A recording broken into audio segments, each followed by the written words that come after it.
Hello बच्चों, नमस्ते। कैसे हैं आप सब लोग? उम्मीद है शानदार, जिंदाबाद, जबरदस्त होंगे। बहुत ही अच्छी खबर है। आरपीएफ की जो इच्छा रखते हैं बच्चे, और आरपीएफ की इच्छा वही रखते हैं जिनको हाइट का इशू होता है और वर्दी का शौक होता है। हाइट 165 सेंटीमीटर इस फोर्स में ली जाती है, और 165 हाइट वाले बहुत ज्यादा इसको पसंद करते हैं और इसका इंतजार करते हैं। अच्छी बात यह है क्योंकि अगर मैं पिछली बार की बात करूं तो 2024 में जो भर्ती आई, 2018 के बाद आई, सीधा 6 साल बाद।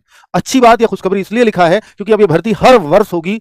ऐसा मैं क्यों दावे के साथ कह रहा हूं? क्योंकि भाई रेल मंत्री हैं, आपको मालूम होगा, अश्विनी वैष्णव जी, और इन्होंने कल ये अनाउंसमेंट किया, announces RPF recruitment to be conducted by SSC annually. हर साल एसएससी इसे कंडक्ट करेगी ही करेगी।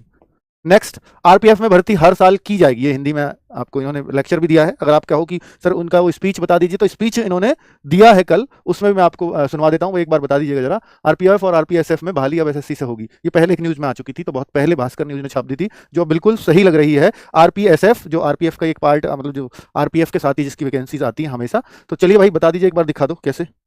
वो जो कल की वीडियो है ना, वो देखिए एक बार। तो उसमें ट्रेनिंग की भी तकलीफ होती है, और कैंडिडेट्स को जिनको रेलवे में आने की एक उत्कट इच्छा रहती है, उन सब कैंडिडेट्स को हर साल ये मौका मिले, ये भी एक बहुत बड़ा विषय था। तो उस पर भी हर साल रेलवे में एक fresh batch of constables join कर सके, उसके लिए भी एक फैसला लिया गया। जो स्टाफ सिलेक्शन कमीशन है, उसके द्वारा हर साल कांस्टेबल्स की भर्ती की जाएगी। सब इंस्पेक्टर्स और इंस्पेक्टर्स की भर्ती भी उसमें की जाएगी, जिससे हर साल एक नया बैच आ सके और फोर्स हमेशा एक प्रॉपर कैडर मैनेजमेंट की तरफ। चलिए, बात कितनी सही निकलेगी कितनी झूठ निकलेगी, लेकिन हम विश्वास इसलिए कर सकते हैं क्योंकि इन्होंने 2024 में भी एक बयान दिया था कि अब रेलवे की ग्रुप डी, एनटीपीसी या हर भर्ती अब हर साल निकलेगी, और वो निकली है दूसरे साल भी। और हम इनसे ज्यादा रिलायबल, हम देखिए नेता या हम कुछ कह सकते हैं, हमारी पर्सनल वो हो सकती है, लेकिन ये एक पद है, संवैधानिक पद है जिस पर ये बैठे हुए हैं, और उस संवैधानिक पद पर से जो भी कुछ बयान आएगा उस कुर्सी से, तो हमें यकीन करना पड़ेगा कि वो सर्वोच्च पद है उस मतलब मैं कहूँगा पूरे रेल का, है ना। तो जो एक ऑथेंटिक जवाब दे सकते हैं, इनके अलावा तो शायद कोई और ऑथेंटिक इन्फॉर्मेशन कहीं नहीं मिल सकती है।